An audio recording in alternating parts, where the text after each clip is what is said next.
Olá pessoal, bom dia, sejam muito bem-vindos ao Finanças para Ti, aqui na Belmonte, diretamente de Porto Alegre, um canal de investidor para investidor com foco no Tesouro Direto. Pessoal, hoje o vídeo vai ser a metade sobre o contexto macro e algumas notícias que eu comento, e a segunda parte vai ser a abertura do Tesouro Direto.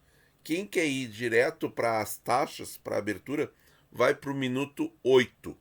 E agora, então, o vídeo do contexto macro e as notícias. Muito obrigado.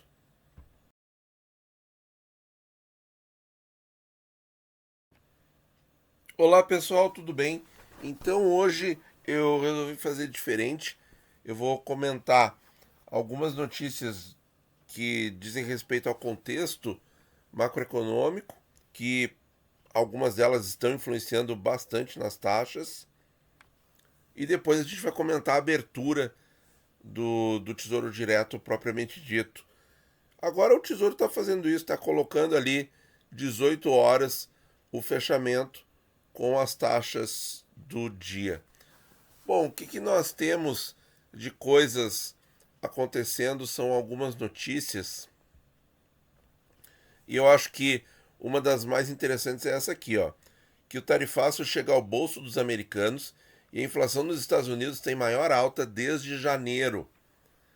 Isso é muito ruim, pessoal, porque realmente demonstra que o Jerome Powell, que é o atual presidente do Federal Reserve americano, tem razão de ficar segurando as quedas nas taxas de juros norte-americanas. Ele tem toda a razão, porque se o tarifaço agora começa a gerar inflação nos Estados Unidos, o que eu já falei aqui, se duvidar, um ano atrás, é óbvio que vai gerar inflação, porque veja só, pessoal, qual é a ideia lá do Trump? Você impõe uma tarifa mais alta para o produto estrangeiro, só que esse produto estrangeiro, quando ele entra no seu país, ele vai ter o aumento pro preço, do preço ao consumidor final, já com a tarifa extra, né? E com isso ele quer o quê? Ele quer estimular o comércio, a produção local, perdão. Ele desestimula o comércio e estimula a produção local.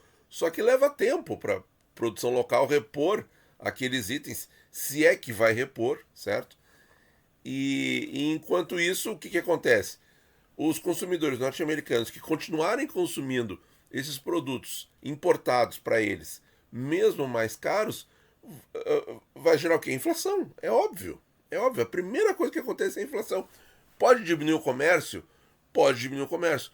Pode causar recessão no país que exporta para os Estados Unidos? Pode. Mas isso é depois, é num segundo momento.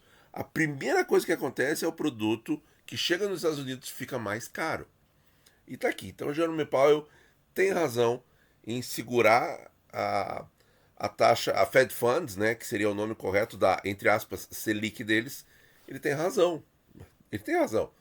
Não se sabe até onde vai essa questão de tarifas.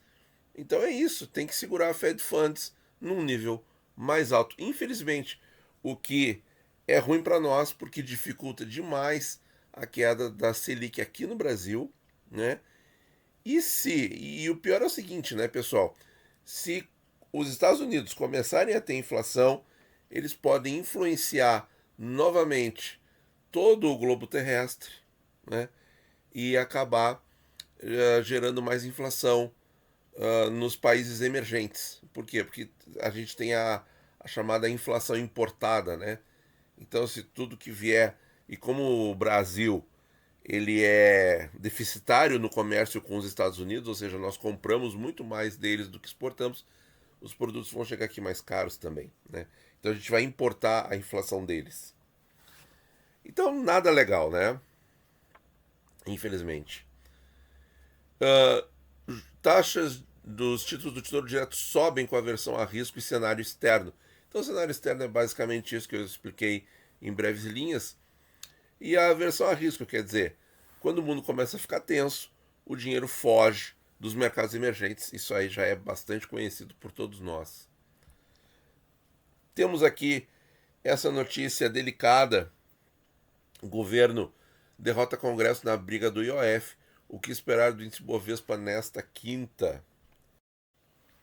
Então a questão é que o decreto do presidente da República voltou a ter validade, tá? Conforme decisão do STF. E o que eu acho que pode acontecer?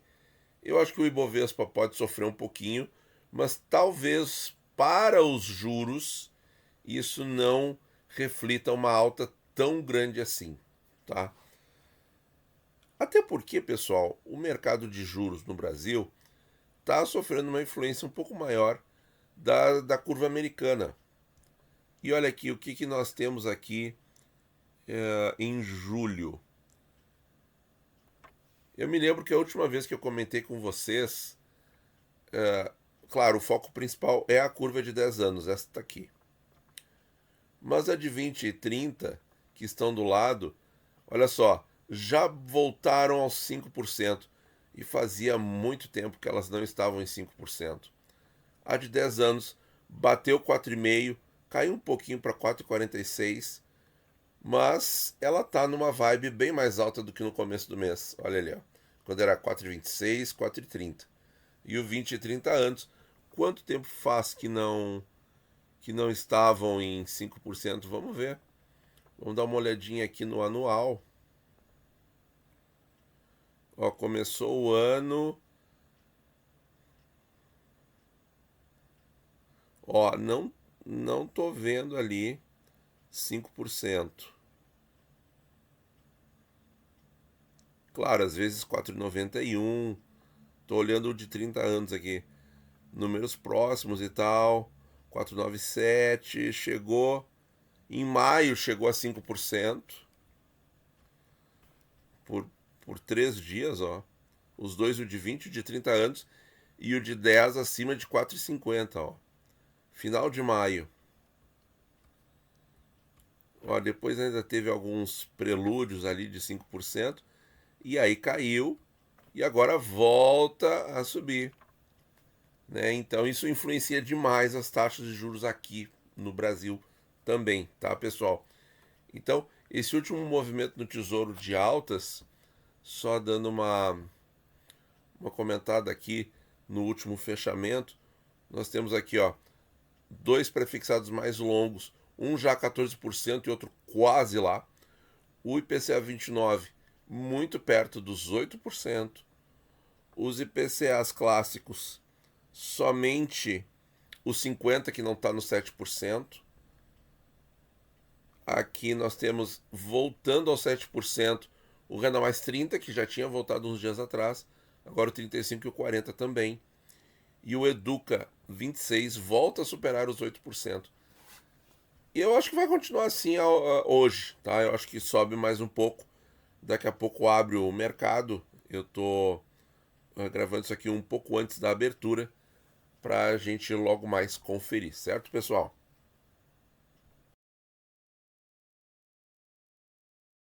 Bom, pessoal, antes de ir para as taxas propriamente ditas, DI Futuro abre os trabalhos em 14%. Fazia uns dias aí que nós não víamos esse patamar, mais precisamente desde o final de abril.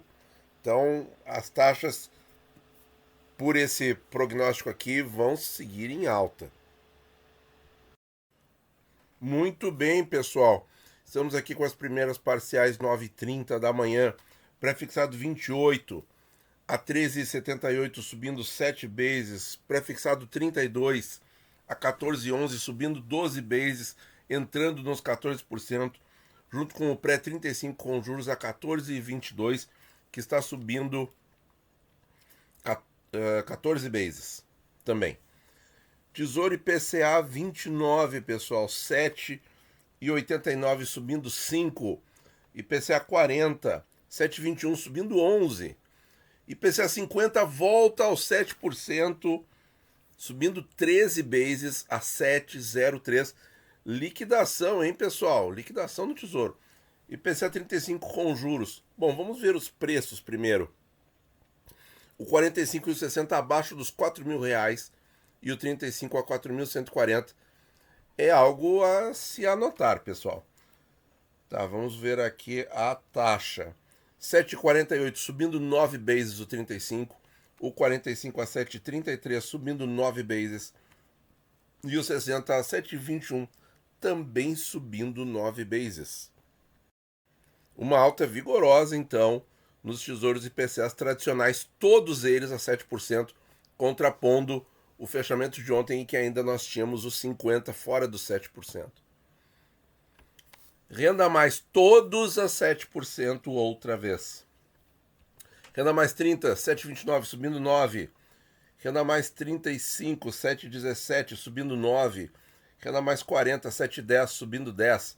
45 a 7,05 subindo 10. Renda mais 50, 7,02 subindo 9. Renda mais 55, 7,02 subindo 7. E os 60 e os 65 a 7,03 subindo 7 bases, retomam os 7% depois de várias semanas. Os Educas, tá? A sistemática que eu vou abordar a taxa dos Educas, como são vários títulos, é o seguinte, pessoal. Eu vou dizer o começo e o fim da curva. O Educa 26 subindo para 8,21, subindo 5 bases, e a curva acabando em 7,19, 10 bases acima de onde ela acabava ontem. Então a curva como um todo subiu entre 5 e 10 bases, tá? Então, pessoal, olha, realmente o somatório de coisas que a gente está vendo nos mercados, tanto com fatores de inflação nos Estados Unidos, reflexos dos tarifaços do presidente norte-americano, reflexos... Deu um probleminha aqui. Bom, pessoal, vou ficar aqui com a tela do Day Futuro, mas, então, como eu estava falando, tanto os fatores externos quanto internos, questão do IOF e tal, pode estar afetando os mercados. Então, temos um novo período de estresse aí, agora sim, sem dúvidas. E, de novo, né, pessoal, a primeira alta nunca é a última, e lembre-se sempre, aporte fracionado. Muito obrigado por ouvir e bons investimentos a todos.